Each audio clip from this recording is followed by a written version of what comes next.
আল্লাহ রাব্বুল আলামিন ডাক দিয়া বলেন, ওগো নবীজি, মানুষের দিলের মালিক হইলাম আমি আল্লাহ। মানুষের দিল আমি আল্লাহর কুদরতি দুইটা আঙ্গুলের মাঝে থাকে। এরা যতই মানুষকে আপনার থেকে দূরে সরাইয়া দিতে চায়, আমি আল্লাহ ততই মানুষের দিলকে আপনি বিশ্ব নবীর দিকে ঘুরাইয়া দিমু। لا أقسم بهذا البلد وأنت حل بهذا البلد ووالد وما ولد لقد خلقنا الإنسان في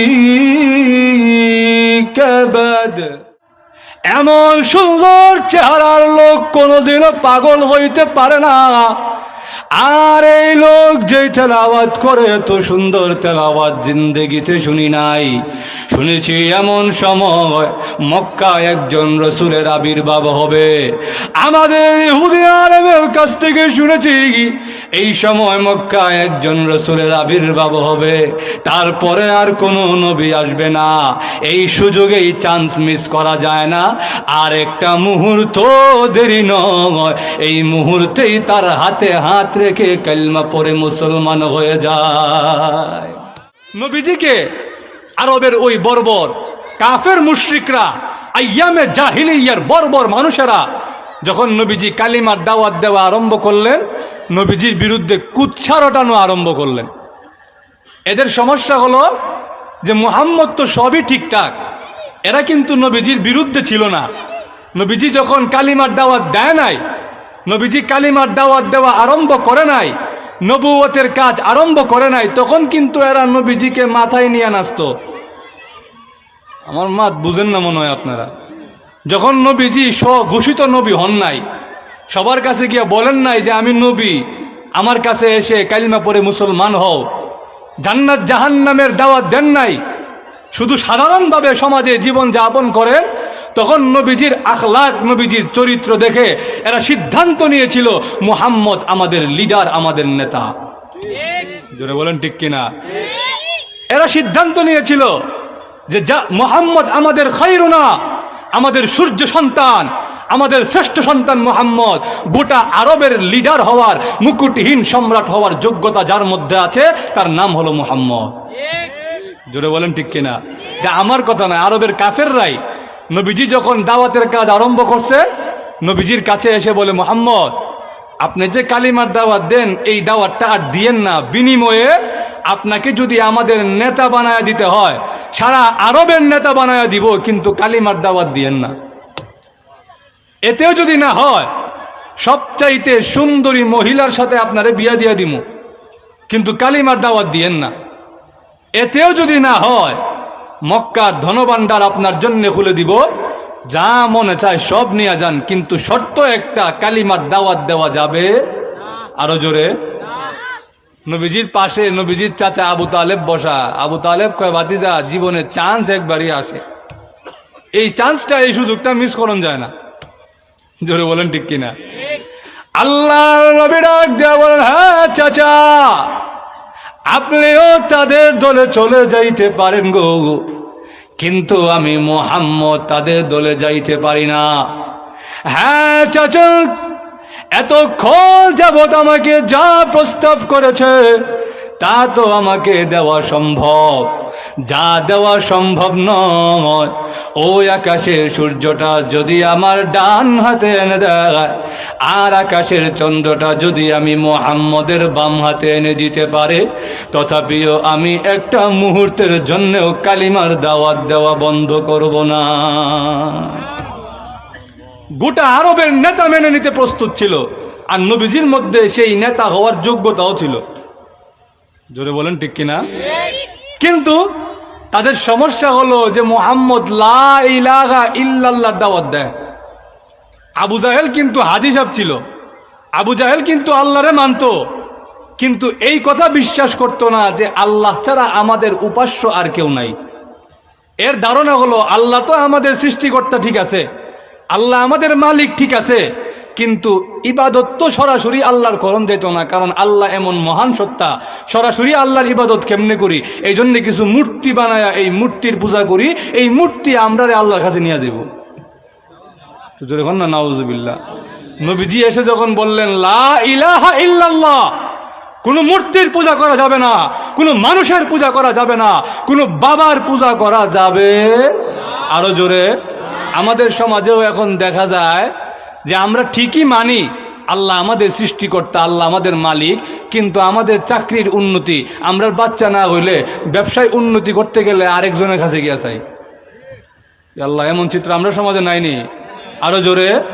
আল্লাহ রসুল সাল্লাল্লাহু আলাইহি ওয়াসাল্লাম বলেন, চাইতেই যদি হয় চাইতে হবে একমাত্র কার কাছে?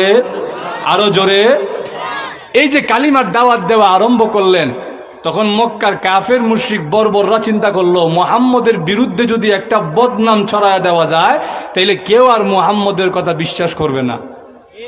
কারণ সমাজে যদি কারো কথা গ্রহণযোগ্য হইতে হয় আগে ওই ব্যক্তির গ্রহণযোগ্য হইতে হয়। জোরে বলেন ঠিক কিনা? এখন আপনারা যদি আমাকে না মানেন, আমাকে গ্রহণযোগ্য মনে না করেন, আমার কথা শুনবেন? আরো জোরে। আমি যদি বলি বুখারী শরীফে আছে, আপনারা বলবেন বুখারী শরীফ রাইখা দেন, আপনারই মানি না। জোরে বলেন ঠিক কিনা? তারা চিন্তা করলো মুহাম্মদ সাল্লাল্লাহু আলাইহি ওয়াসাল্লামের বিরুদ্ধে একটা গুজব ছড়ায় দেয়। একজনে উঠা কয় ওনার তো কোনো বদনাম নাই, তো কি গুজব ছড়াইবেন? কয় আমরা সবাই মিললে একটা কথা কইলে এটাই সমাজে বাস্তব হয়ে যাব। এই চিত্র সমাজে আছে না নাই? সমাজে দেখা যায় সবাই মিললে যদি একটা কথা বলে এটা মিথ্যা কইলেও সমাজে বাস্তব হয়ে যায়। আল্লাহ ঘুমাই গেছেন নাকি আল্লাহ জানে। জোরে বলেন ঠিক কিনা? উদাহরণ দিলে বুঝবেন। এক মুন্সি সমাজের একজন সম্মানিত ব্যক্তি, সে একটা ছাগল নিয়ে বাজারে যাইতেছে বিক্রি করতে। তিনজন বাটপার নিয়ত করছে যে যেমনি হোক ছাগলটা রেখে দিতাম। এখন কইলে তো আর দিত না, তো কি করা যায়? আমরা তিনজন কইমু এটা ছাগল না, এটা একটা কুত্তা। এখন প্ল্যান অনুযায়ী তিন বাটপার তিন মোড়ে দাঁড়াইছে। প্রথম বাটপারের লগে যখন দেখা, বাটপারে কয় মুন্সি সাহেব কই যান? মুন্সি সাহেব কয় বাজারে যাই ছাগলটা বিক্রি করতে। এমনি বাটপারে কয় নাউজুবিল্লাহ মিন জালিক, আপনি যে এতক্ষণ যাবত আইছেন আপনারে কেউ কিচ্ছু কয় নাই? কয় কেন? কয় আপনি দেখি কুত্তার গলায় দড়ি লাগায় রওনা হয়েছেন, আপনি কোন ছাগল? এখন মুন্সি সাহেবকে ফাইজলামি করার জায়গা পাও না, আমি বাড়ির থেকে লই আইছি ছাগল, তুমি কেউ কুত্তা? কয় আমার কথা বিশ্বাস করলেন না তো সামনে আরো লোক পাইবেন, তাদেরকে জিজ্ঞেস করেন, সামনে তো আরেক বাটপার খারাপ। জোরে বলেন ঠিক কিনা? সেই বাটপারের লোকে যখন দেখা, বাটপারে কয় মুন্সি সাহেব কই যান? কয় বাজারে যাই ছাগল বিক্রি করতে। কয় আস্তাগফিরুল্লাহ, মুন্সি সাহেব এটা দেখি কুত্তা, আপনি কোন ছাগল? এইবার মুন্সি সাহেবের ভিতরে একটু সন্দেহ। আরো জোরে। হ্যাঁ, মুন্সি সাহেব চিন্তা করলো দুইজনে যখন কইছে, এবার একটু হাতে টাতায় দেখে না ছাগল। এবার মুন্সি সাহেব সামনের দিকে যায়, বাটপারে কয় আমার কথা বিশ্বাস করলেন না, সামনে লোক পাইবেন, জিজ্ঞেস করেন এটা কি, সামনে আরেক বাটপার খারাপ। সেই বাটপারের লোকে যখন দেখা, শেষ বাটপার, বাটপার কয় এবার যেমনি হোক নিতাম। বাটপারে কয় মুন্সি সাহেব কই রওনা হইলেন?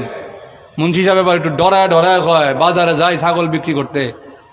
এবারে কয় নাউজুবিল্লাহ মিন জালিক, আপনি যে এতক্ষণ যাবত আইছেন আপনারা কেউ কিচ্ছু বলে নাই? সমাজে আপনার একটা দাম আছে না? ওইখানে কি হয়েছে? কয় আপনি কুত্তার গলায় দড়ি লাগায় রওনা হয়েছেন, আপনি কোন ছাগল বিক্রি করতে চান? বাজারে গেলে মানুষ কি বলবে? এবার মুন্সি সাহেব কয় তিনজনে কয় এটা কুত্তা, আমি একলা কই ছাগল। এবার ছাগলের দড়ি ছেড়ে বাড়ি দিয়েছে, তিন বাটপা ছাগল লেগাই লিছে। তো এই চিত্র আমাদের সমাজে আছে না নাই? আরো জোরে।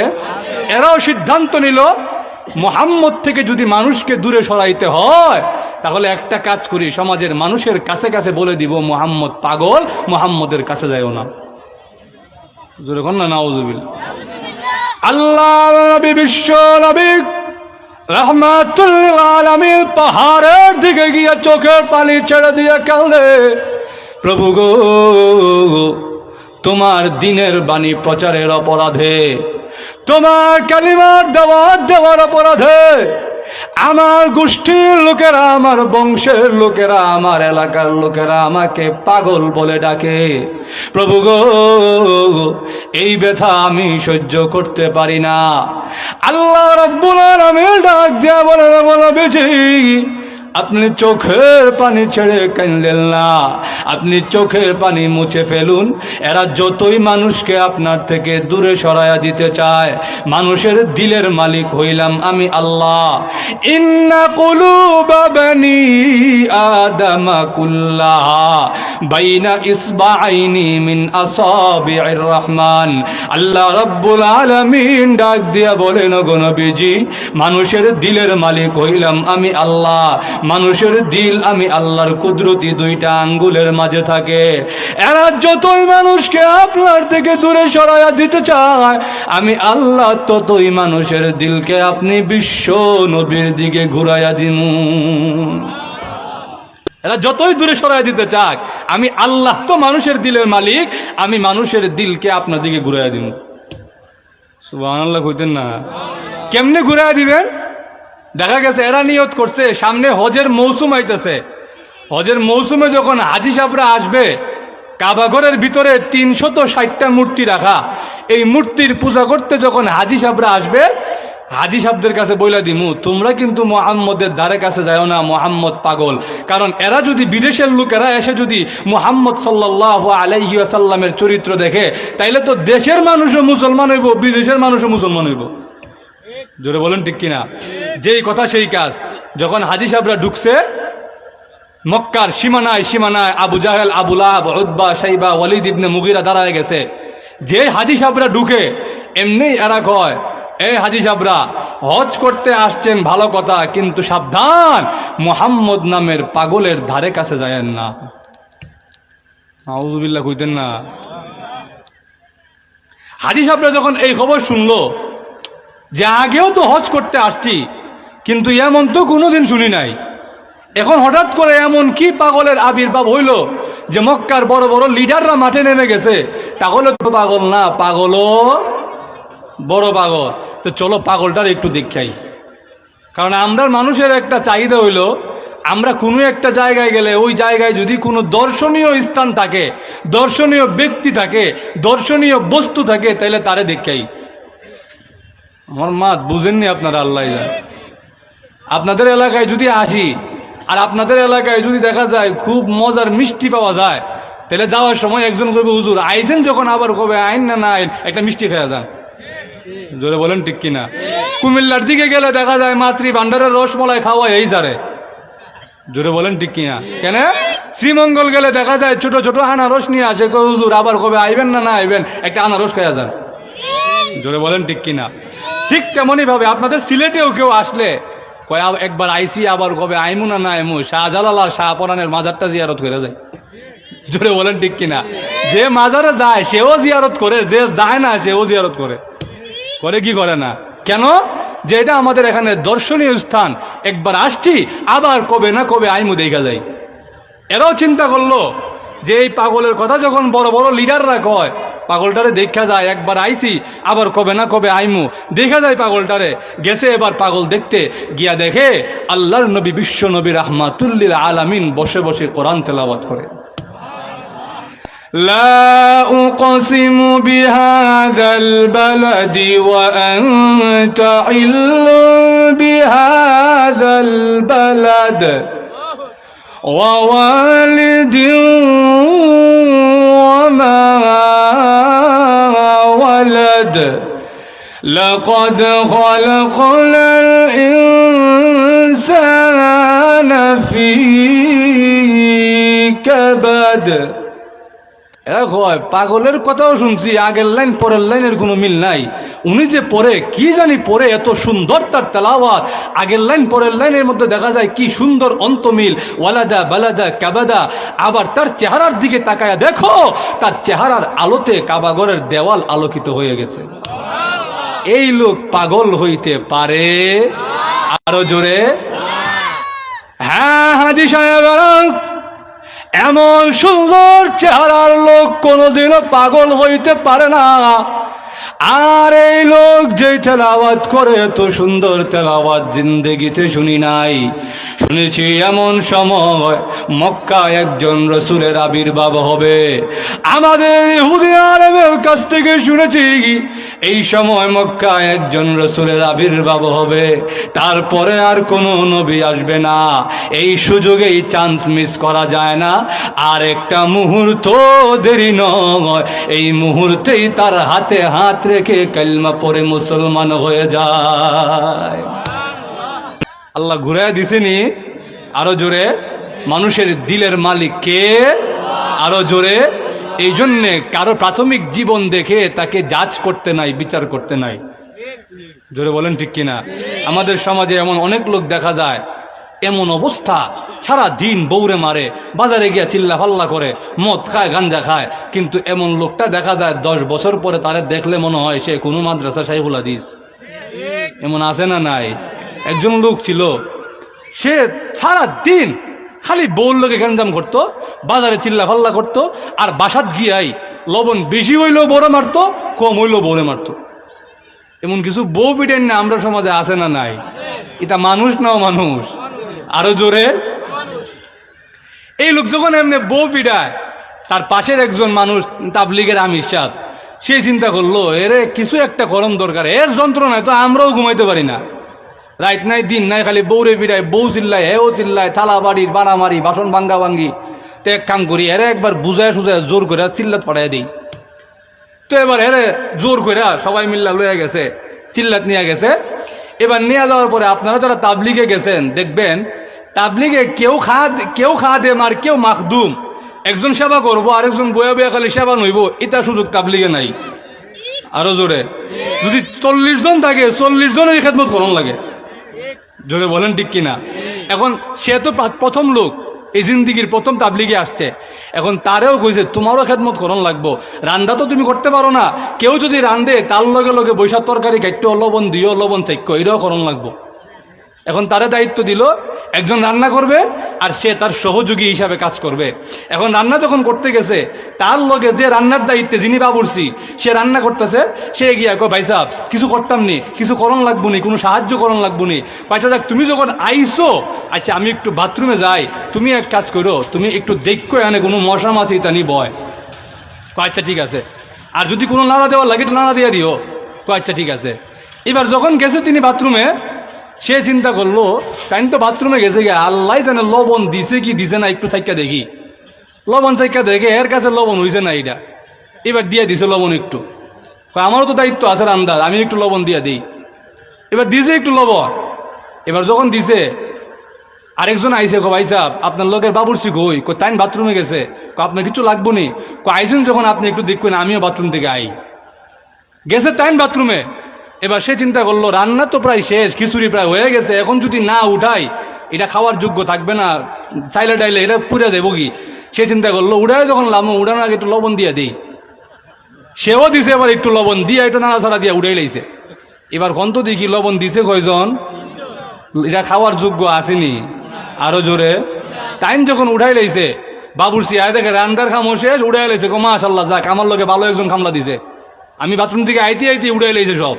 যাক খাইতে বসে সবাই খাইয়া দেখে, ইয়া আল্লাহ, মুখে নিয়ে দেখে এটা খাওয়ার যোগ্য আছে। আরো জোরে। কিন্তু তাবলিগের নিয়ম হইলো খানা মজা হোক আর খারাপ হোক, গিল্লা লাও আর আলহামদুলিল্লাহ হোক। জোরে বলেন ঠিক কিনা? সবাই খায়। এখন যে কামলা এ যখন খায়া দেখে, ইয়া আল্লাহ, এটা তো খাবার যোগ্য না, কিন্তু তাকায়া দেখে সবাই খায় আর আলহামদুলিল্লাহ কয়, হে তখন মনে মনে চিন্তা করলো, আহা, এই লবণ কম বেশির কারণে আমার বউরে আমি কত বিড়াইছি। জোরে বলেন ঠিক কিনা?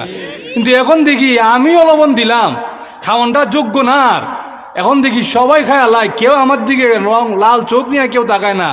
তাহলে বোঝা যায় এটাই ইসলামের আদর্শ। খারাপ হোক, খাদ্য খারাপ হোক, ভালো হোক, আলহামদুলিল্লাহ কে খেয়ে লাও। জোরে বলেন ঠিক কিনা?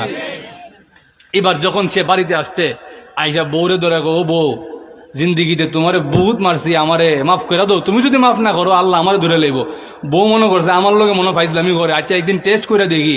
একদিন সত্যি সত্যি লবণ কম দিছে, গিয়া দেখে জামাই ঠিকই খায় আর কয় আলহামদুলিল্লাহ, খাবারটা বড় মজা।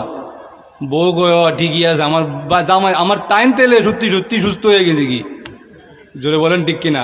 পাশের বাড়িতে এক হিন্দু মহিলা, এই হিন্দু মহিলা আইসা কয়, কি গো তোমরা যে আগে দেখতাম তো মারামারি কাটাকাটি থালা বাসন ভাঙ্গা ভাঙ্গির আওয়াজ, এখন দিকে আর শুনি না, ঘটনা কি? কয় আমরা তাইনটা চিল্লাত পড়াইছিলাম, চিল্লাত থেকে আয়াত তাইন এখন আলহামদুলিল্লাহ সুস্থ স্বাভাবিক হয়ে গেছে, এখন আর তাইন মারামারি করে না। এখন ওই হিন্দু মহিলা একটা কয়, তাহলে এক কাম করন দরকার, আমার তাইনও চিল্লাত পাঠান দরকার। তাহলে আমাদের সমাজে এমন লোক আছে না নাই? দেখা যায় প্রাথমিক যুগে মানুষ এর দেখলে ডরাইতো যে এক নম্বরের ডাকায়, কিন্তু 10 বছর পরে আল্লাহ তার দিলটা এমন ভাবে পরিবর্তন করে দিয়েছেন, তাকে দেখলে একদম সরাসরি আল্লাহর বুজুর্গ মনে হয়। এমন আছে না নাই? এই জন্য কাউকে নিয়ে, কারো প্রাথমিক জীবন নিয়ে হাসি ঠাট্টা মস্করা করতে, আরো জোরে যাক। আল্লাহ রাব্বুল আলামিন বলেন, ওগো নবী, এই যে আমি আল্লাহ আপনাকে সাহায্য করতেছি, আমি আল্লাহ মানুষের দিলকে আপনার দিকে ঘুরায় দিতেছি, আপনাকে উত্তম চরিত্র দান করেছি, এখন আপনার একটাই কাম, আপনাকে একটা কিতাব দিছি, এই কিতাব দিয়ে আপনি মানুষকে জান্নাতের পথ দেখায়া দেন। এখন আল্লাহ রাব্বুল আলামিন বলেন, ওগো নবী, কিতাবুন আনজালনাহু ইলাইক লিতুখরিজাল নাসা মিনাল যুলুমাতি ইলান নূর। আল্লাহ রাব্বুল আলামিন বলেন, ওগো নবী, আমি আল্লাহ আপনাকে এমন একটা কিতাব দান করেছি, এই কিতাব আমি আল্লাহ আপনার প্রতি নাজিল করেছি একটাই উদ্দেশ্য, আপনি এই কিতাবের মাধ্যমে আমার বান্দাদেরকে অন্ধকার থেকে বের করে, জাহান্নাম থেকে বের করে আলো তথা জান্নাতের রাস্তা দেখাইয়া দিবেন।